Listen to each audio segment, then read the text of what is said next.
frères, je vous salue au nom du Seigneur Jésus-Christ.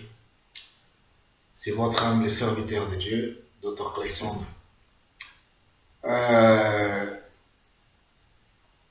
Je voudrais aujourd'hui relever une thème concernant la maturité spirituelle. Vous savez qu'aujourd'hui, par-ci, par-là, on parle de la maturité spirituelle. Mais cette maturité spirituelle est souvent enseignée et aussi, surtout, demandée selon la doctrine de chaque dénomination. Je m'explique. Ça veut dire que si dans votre église, dans votre dénomination, dans votre groupe, il y a une doctrine qui coordonne normalement les activités de ce groupe. Il y a des dogmes qui sont mis en place comme les principes d'enseignement que personne ne peut contredire. Si vous contredisez, les anciens qui sont dans cette dénomination, dans ce groupe, ils seront là pour corriger, pour te contredire. Selon, on utilise beaucoup l'écriture de Paul à Timothée en disant que je t'établis, je t'établis dans cette église pour ne pas laisser que d'autres personnes enseignent une autre doctrine, une doctrine différente de celle que nous les apôtres, au moins Paul, j'ai vous enseigné. Et aujourd'hui, les dénominations, les groupes utilisent cet verset comme un verset qui fait, en fait, c'est un verset qui bloque. C'est un verset qui sert de protection des enseignements de ce groupe ou de cette dénomination. Ça fait que les gens qui sont dans ce groupe, qui sont dans cette dénomination, qui sont dans cette assemblée, ils n'arrivent plus à aller chercher au-delà des enseignements qu'ils apprennent. Les enseignements qu'ils apprennent, ça reste comme une vérité absolue. Une vérité absolue. Et comme elle reste comme une vérité absolue, les gens n'ont plus envie même de confronter les Écritures pour savoir si cela c'était comme ça ou pas. Mais là, ça dépend de chacun. Il y a chacun qui vient dans une dénomination avec motivé pour plusieurs besoins. Il y a ceux qui viennent pour une besoin spirituelle, ceux qui viennent pour une besoin matériel et qui, bon, ça dépend d'objectifs qui animent cette personne. Mais vous savez qu'on ne peut pas, ce que le Seigneur nous a donné, nous, on ne peut pas admettre cela. Non. Il faut laisser le peuple de Dieu réfléchir selon le Saint-Esprit, selon ce que le Saint-Esprit peut lui faire comprendre. Parce que la vérité est une. Aujourd'hui, on a beaucoup d'enseignements, des enseignants de la parole de Dieu, immatures. Ça, c'est une vérité. Immatures, ça, c'est une vérité. Ça existe. Aujourd'hui, on a ceux qui ont des noms des apôtres. Ils ont le courage, l'audace de parler, de faire des bruits, tout ça. Mais sont immatures. Ils sont immatures. Qu'est-ce qu'une personne immature va enseigner? Elle ne va pas enseigner la maturité spirituelle. C'est pour cela, par rapport à ce que le Seigneur nous a parlé, on voudrait vraiment parler, qu'est-ce que c'est la maturité spirituelle? Et donc, la maturité spirituelle aujourd'hui est vue comme les enseignants de la parole, de l'écriture, on dit comme ça, hein, de l'écriture, parce que la parole de Dieu c'est une chose, l'écriture c'est une autre. Les enseignants de l'écriture, ils enseignent par rapport à la maturité spirituelle aux gens qui les suivent, au moment qui, en fait, ils qualifient les gens de son dénomination comme les gens qui sont matures, au moment qu'ils sont obéissants à la doctrine et les dogmes de leur dénomination. Moi que je vous parle, j'ai servi à Seigneur 12 ans dans une institution, dans une dénomination, 12 ans. J'ai formé des pasteurs, j'ai formé des évangélistes, j'ai formé des diacres, j'ai formé des chantres, des choristes et tout ça. Je sais de quoi je vous parle. Et quand les gens étaient obéissants par rapport à la doctrine que j'ai enseignée, cette doctrine qui était la doctrine de la dénomination, c'est ça que j'ai classifié comme maturité. Finalement, ce n'est pas ça. Et pendant ce temps que le Seigneur m'a fait, qui m'a révélé, qui m'a mené dans sa grâce, dans l'évangile révélé, celle que maintenant le Seigneur m'a donné comme orientation d'enseigner, l'évangile révélé. Donc, j'ai passé pour plusieurs dénominations et j'ai trouvé qu'ils étaient dans la même chose que moi j'étais dans le passé. Maturité spirituelle pour eux, c'est quand vous faites ce que la doctrine de leur dénomination demande. C'est pour cela que je voudrais qu'on parle par rapport à la maturité. Qu'est-ce que c'est maturité spirituelle? On va lire dans l'écriture du 2 Corinthiens, chapitre 2, verset 16. Et je commence verset 14 jusqu'à verset 17. Maturité spirituelle, d'abord, c'est comprendre déjà dans quelle alliance vous êtes. Pour un enseignant de la parole de Dieu, pas seulement de l'écriture. Parce que les enseignants de l'écriture, ils connaissent beaucoup de versets. Hein.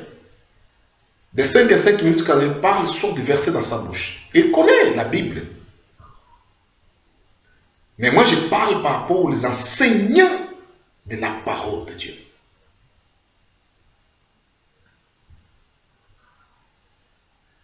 Amen.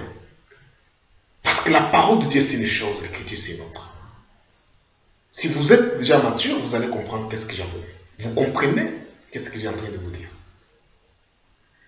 La maturité spirituelle, c'est quoi? C'est comprendre déjà dans quelle époque vous êtes.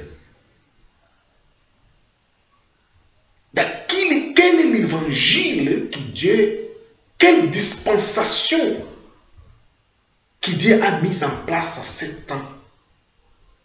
Dans quelle dispensation vous êtes trouvé? Et si vous comprenez la dispensation, vous allez maintenant comprendre quelles sont les méthodes de cette dispensation. Quels sont les outils spirituels que Dieu a mis en place pour les compléments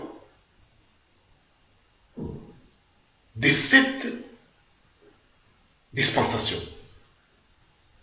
C'est là où commence la maturité spirituelle. Tu ne peux pas dire que tu es dans la maturité spirituelle quand vous ne connaissez pas ça. Vous prêchez l'évangile n'importe comment. Tout le verset qui vient là, c'est pour vous. Il faut connaître les choses. Et pour ça, il faut que le Saint-Esprit te aide. Il faut que le Saint-Esprit te fait grandir pour connaître ces choses-là. Lisons 2 Corinthiens, chapitre 2, verset 14 jusqu'au verset 17. La maturité spirituelle commence par là. Dit, que Dieu soit remercié, lui qui nous a fait toujours triompher en Christ et qui propage partout, à travers de nous, les parfums de sa connaissance. Il faut connaître. Il faut connaître que Dieu nous a fait déjà triompher. Alléluia. Dieu nous a fait déjà triompher. Pas par nos moyens, mais nous fait déjà triompher en Christ Jésus. Amen. Ah oui. Ah oui. Dieu nous a déjà fait triompher en Christ Jésus.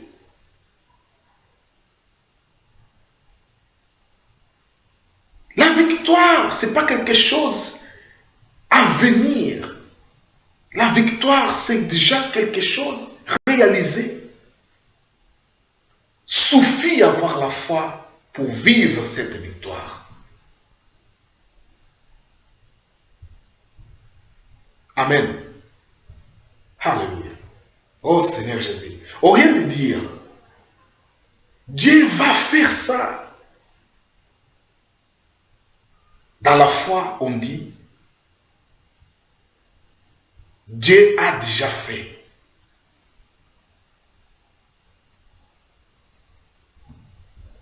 Et dans la foi, on dit, tu le verras.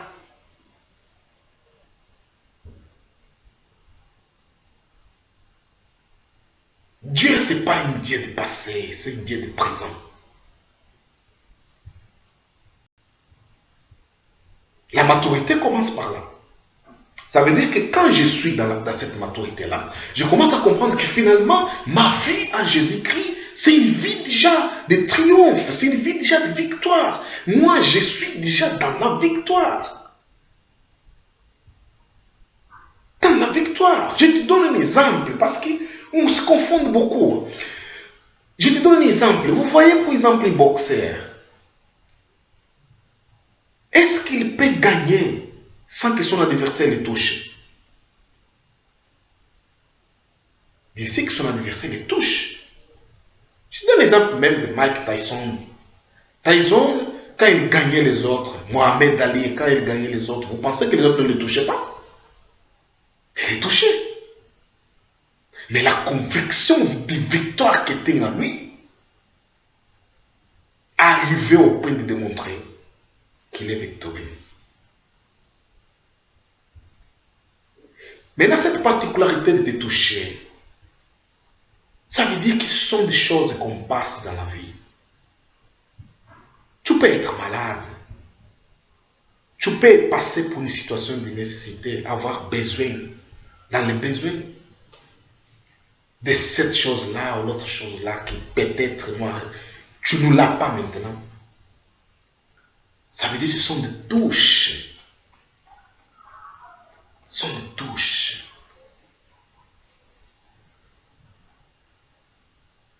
Pour les gens qui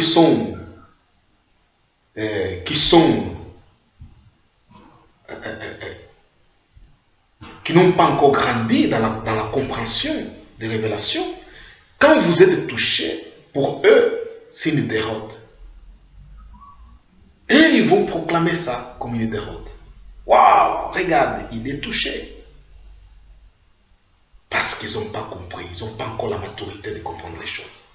La maturité commence d'abord pour comprendre que vous êtes dans la victoire. C'est pour cela que la parole de Dieu dit ici, dit que nous remercions, Dieu soit remercié, lui qui nous a fait toujours, et dit toujours, il nous fait toujours triompher en Christ. Il fait toujours triompher en Christ.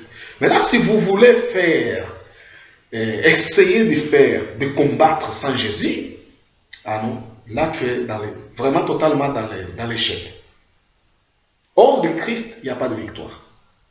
Mais en Christ, oui, il y a la victoire. Parce que Christ, il est déjà gagné. Jésus l'a vaincu. Il a triomphé. Ce n'est pas pour lui. C'est pas pour lui, mais pour nous. C'est pour cela qu'apôtre Paul dit, la parole de Dieu dit, nous remercions à Dieu qui nous fait toujours triompher en Jésus-Christ. C'est ça la maturité spirituelle. Ne regarde pas les échecs d'aujourd'hui de ton frère. Ne regarde pas la situation méprisante même des fois de ton frère. Si tu regardes ton frère avec ses yeux circonstanciels, ça veut dire parce qu'il est dans une situation, même une situation qui n'est pas bonne, à tes yeux et selon les principes de votre doctrine, de vos enseignements, ne le condamnez pas. Ne le prenez pas pour quelqu'un qui est dérouté. Ne le prenez pas pour quelqu'un. Ne le méprisez pas. Parce qu'en lui, il y a une sémence. Il y a ADN de victoire. L'ADN de Jésus est en lui.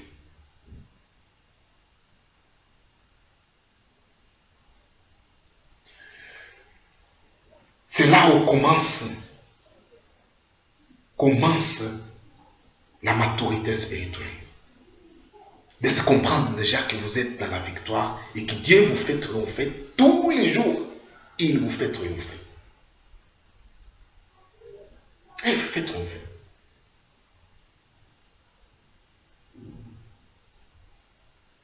Alléluia. C'est comme l'or. Quand il passe pour le processus de transformation, tu peux dire, waouh, il est en train de souffrir.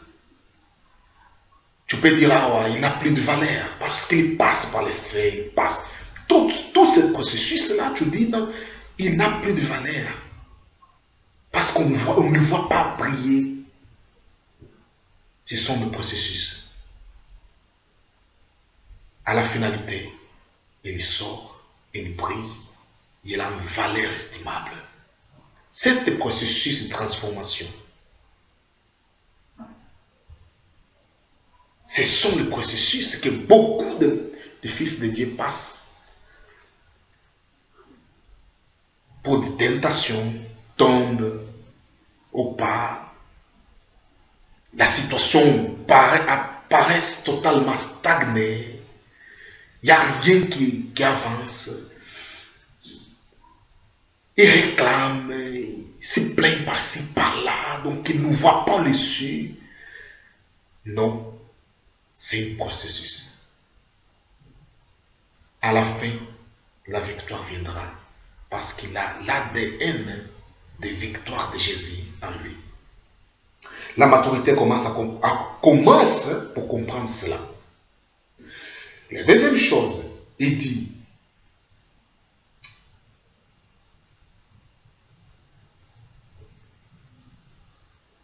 je relis, que Dieu soit remercié, lui qui nous a fait toujours triompher en Christ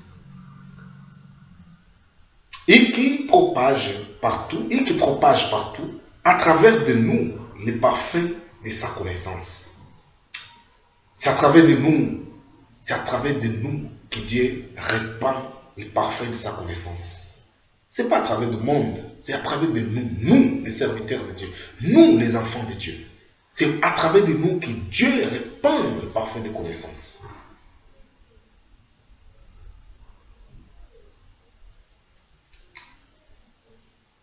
Mais malheureusement, il y a des gens qui n'aiment pas la connaissance.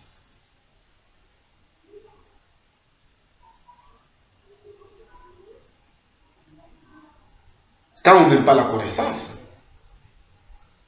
qu'est-ce qu'on va répandre? Ici dit, c'est par nous que Dieu répand le parfum de sa connaissance.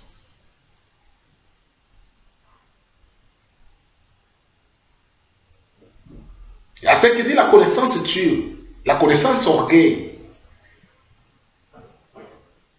Quelle connaissance parlait-on? La connaissance spirituelle, la connaissance de la parole révélée spirituelle et l'orgueil pas. Mais on est fier de l'avoir. On est fier de savoir que le Seigneur nous a choisis pour être les porte-parole de son parfum de la connaissance. C'est ça qu'il faut être, nous les enfants de Dieu. Il faut que nous soyons les parfums de la connaissance du Seigneur Jésus-Christ.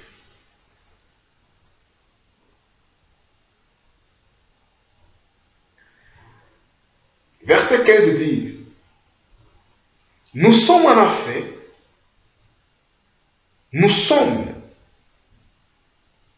effet, pour Dieu, la bonne odeur de Christ parmi ceux qui sont sauvés et parmi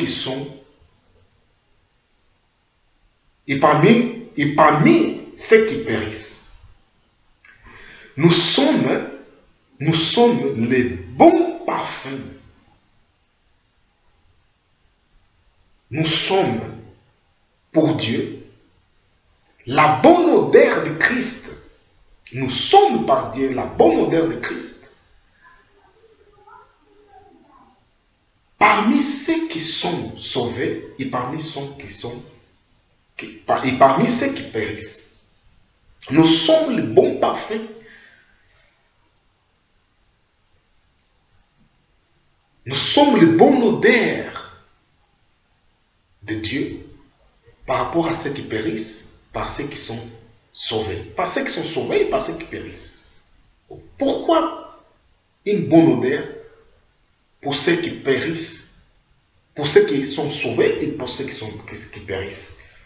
Verset 16 dit, pour les uns, un parfum de mort qui donne la mort. Et pour les autres, un parfum de vie qui donne la vie. La maturité spirituelle, elle se trouve dans cet verset.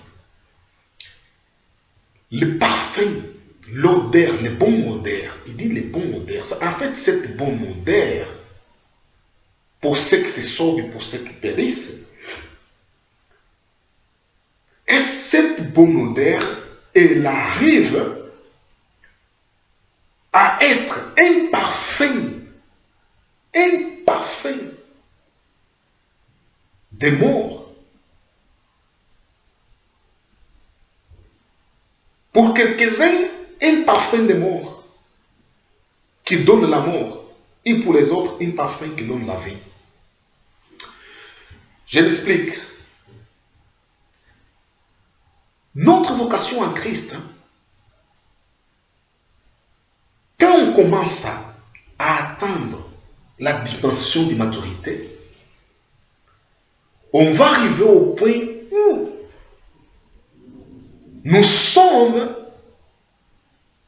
on va devenir les bons odeurs de Dieu, qui répand un parfum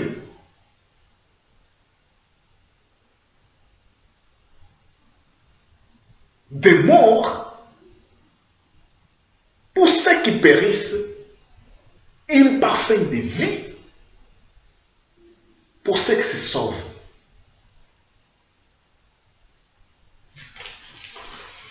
De quelle façon? Il y a des choses qui se passent dans la vie des gens qui sont déjà dans l'état de maturité, qui ne nous sont pas donnés à tous la capacité de comprendre. Et c'est cela qui peut gérer, selon la maturité de chacun, c'est ça qui peut gérer maintenant la vie ou la mort. Mais si l'écriture est claire, il va gérer la mort pour ceux qui périssent, pour les gens qui périssent. Ces gens-là, ils ne vont jamais voir rien de bon, de positif dans la vie d'un serviteur de Dieu.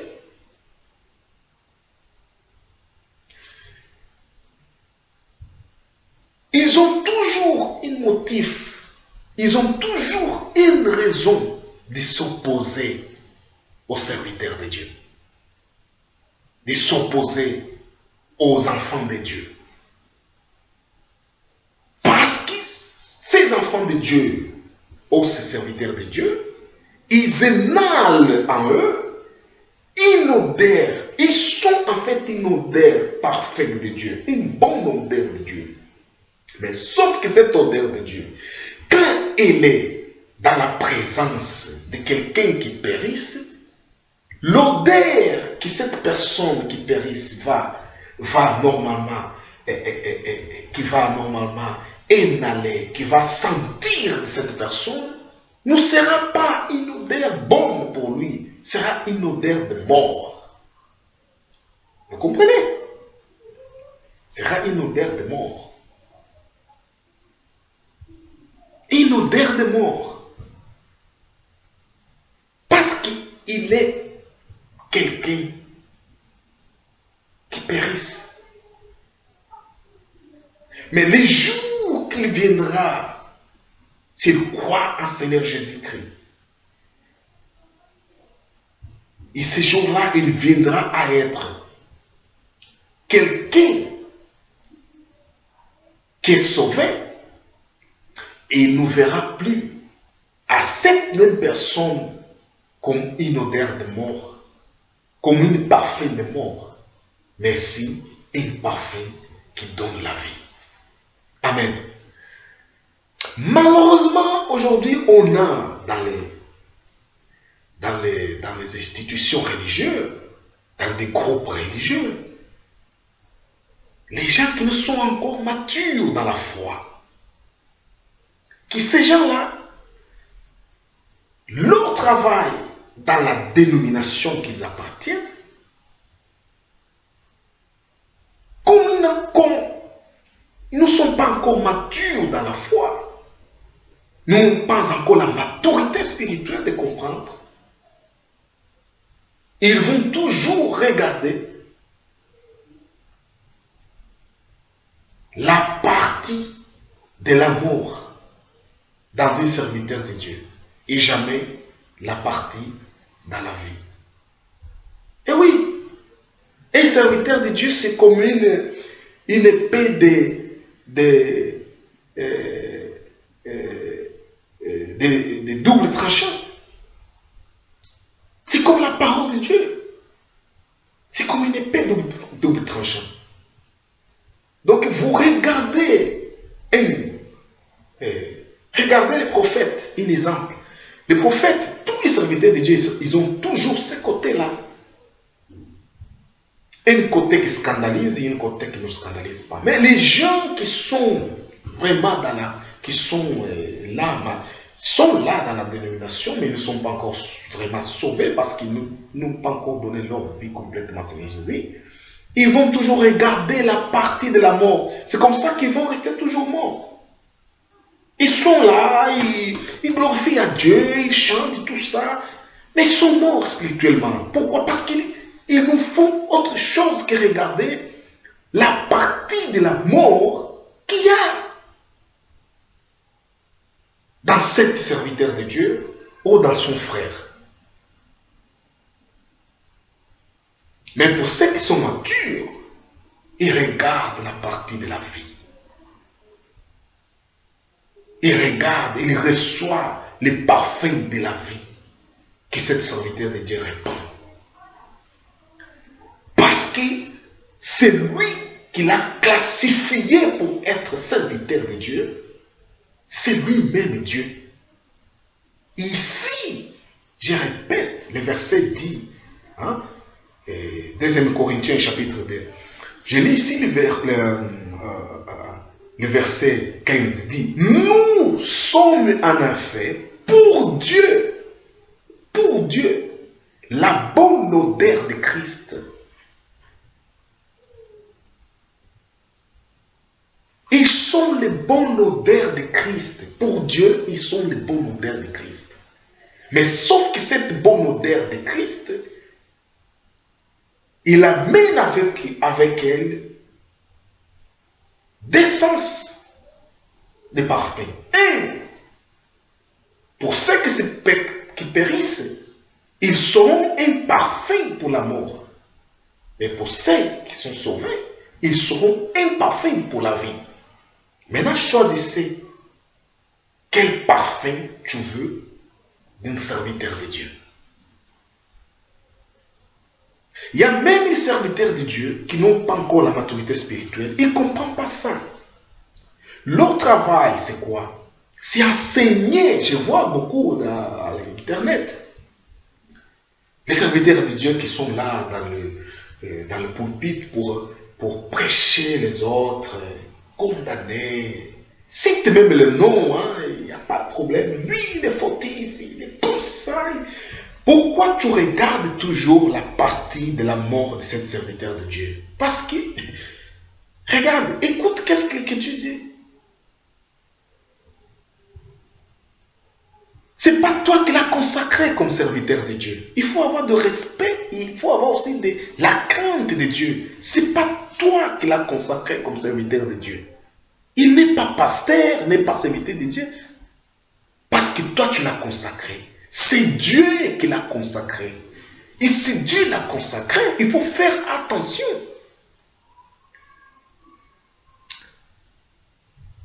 Il y a des moments qu'il va devenir scandale pour toi. Parce que c'est comme ça.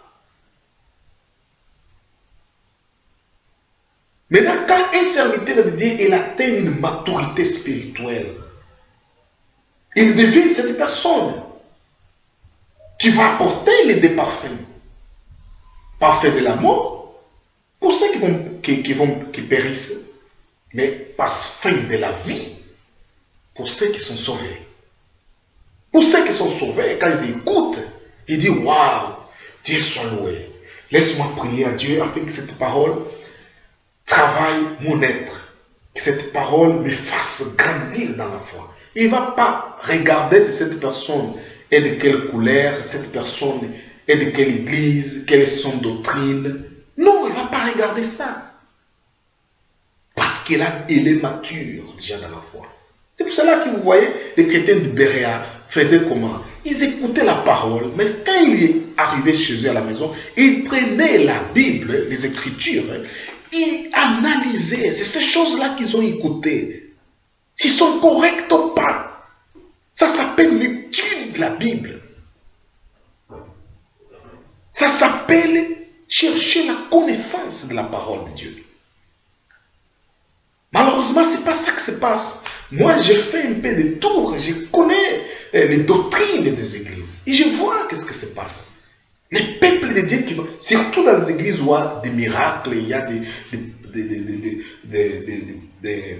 prières pour les gens être guéris.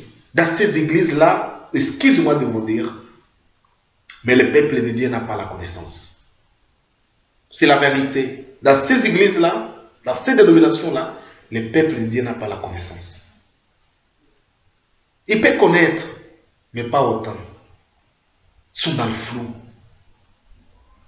Parce que les miracles qui sont réalisés dans leur dénomination, ça fait qu'eux ne cherchent jamais à étudier la Bible.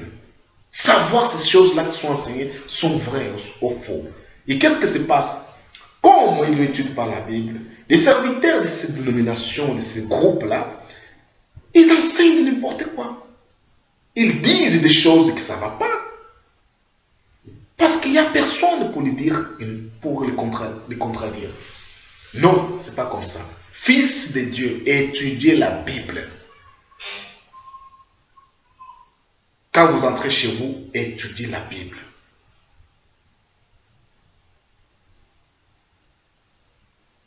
Amen. Amen. Et donc c'est ça, il faut savoir que le serviteur de Dieu, quand il est dans l'étape de maturité spirituelle, comme il est une odeur, une bonne odeur de Dieu en Jésus, en lui, il y a deux sens de parfum. Un parfum La mort, il parfait de la vie. Parfait de la mort pour ceux qui périssent, parfait de la vie pour ceux qui sont sauvés. Et donc, il y a un moment qu'il peut être scandale pour vous. Les serviteurs de Dieu peuvent être scandale pour vous. Regardez la vie des prophètes. Les prophètes, ils étaient tout le temps presque scandaleux pour le peuple. Ils transmettaient la parole de Dieu, mais au même temps, ils étaient scandaleux. Ils n'étaient pas compris parce que le peuple n'avait pas la maturité spirituelle de comprendre ces gens, de comprendre ces prophètes. C'est pareil, Seigneur Jésus-Christ, quand il est venu. Vous savez qu'il était insulté, même nommé comme quelqu'un qui a les démons. Ils ont dit ça de Christ. Il a les démons. Pourquoi vous écoutez un pécheur comme lui quand il a guéri l'aveugle?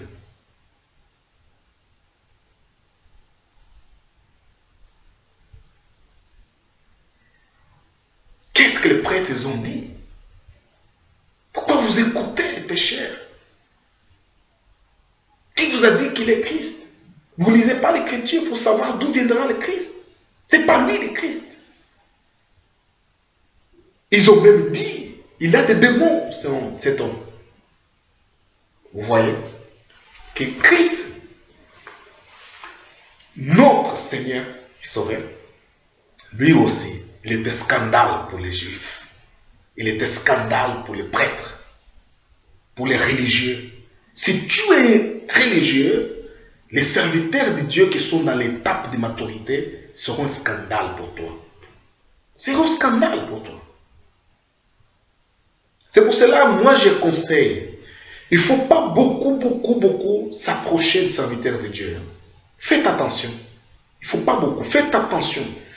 Parce que dans la vie spirituelle, on a déjà vu, les gens qui s'approchent beaucoup des serviteurs de Dieu, vraiment, ils qui arrivent même au point maintenant de considérer comme des copains, des serviteurs de Dieu comme des copains, ils n'arrivent pas à la finalité. Ils perdent la foi. Il perd la foi.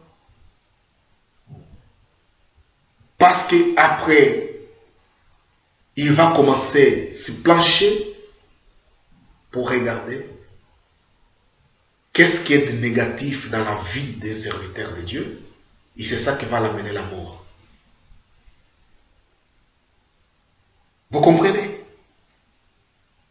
Je ne dis pas, j'encourage pas les serviteurs de Dieu à faire de n'importe quoi.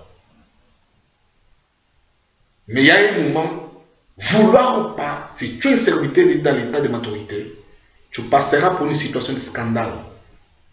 Et cet scandale sera un parfum de mort pour ceux qui périssent. Mais jamais pour ceux qui sont sauvés. Pour ceux qui sont sauvés, ça ne va jamais les scandaliser. Ils ne vont jamais tomber dans la foi. Parce qu'ils sont déjà matures spirituellement pour comprendre qu'est-ce qui se passe. Mais ceux qui ne sont pas matures spirituellement et qui ne sont pas encore sauvés, et qui sont les gens qui sont dans la perdition, ça va encore les enfoncer dans la perdition. Vous comprenez ça? C'est ça la maturité. La maturité, c'est ça. C'est de comprendre cela. Ça peut réaliser dans la vie d'un serviteur de Dieu ou dans la vie d'un fils de Dieu. Qu'il va passer pour une situation de scandale. C'est un parfum de mort qu'il est en train de faire sortir en lui. Mais cet parfum va atteindre les gens qui périssent et jamais les gens qui sont sauvés. Ceux qui sont sauvés, ils continuent toujours fermes dans la foi.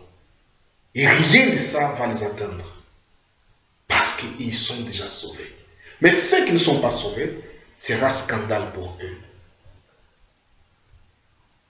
C'est ça la maturité. C'est ça la maturité. C'est ça la maturité. La maturité, ce n'est pas le dogme d'église.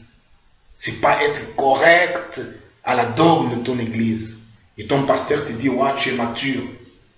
Non, ce n'est pas ça. Maturité, c'est ça qu'on vient d'apprendre là. Maturité, c'est savoir distinguer les essences des parfums qui viennent d'odeur de Dieu. Que cette odeur sont les serviteurs de Dieu. Il y a aussi beaucoup qui sont scandalisés par rapport à l'apôtre Paul, qui ont même abandonné la foi, parce qu'ils étaient les gens dans le groupe des gens qui périssent, et pas dans le groupe des gens qui sont sauvés. Mon ami, je pense que si vous comprenez ça, vous êtes mature.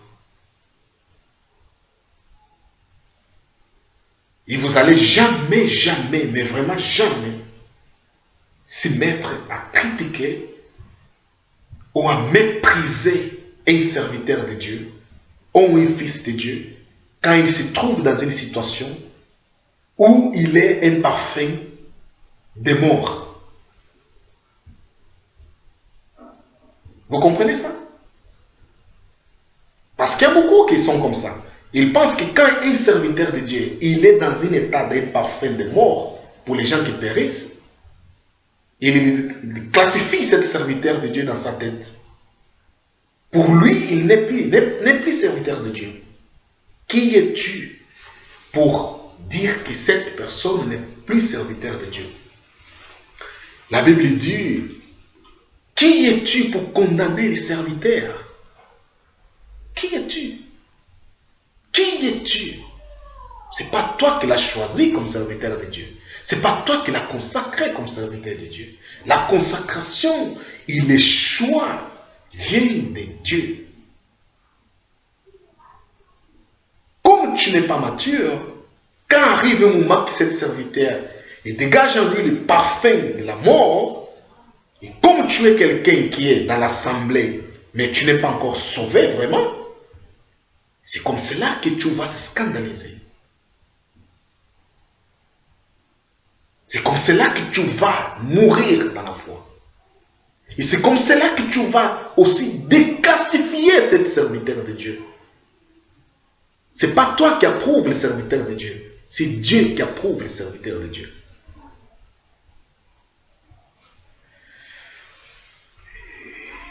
Donc ça, c'est pour essayer de comprendre par rapport à la maturité spirituelle. Amen, mon frère.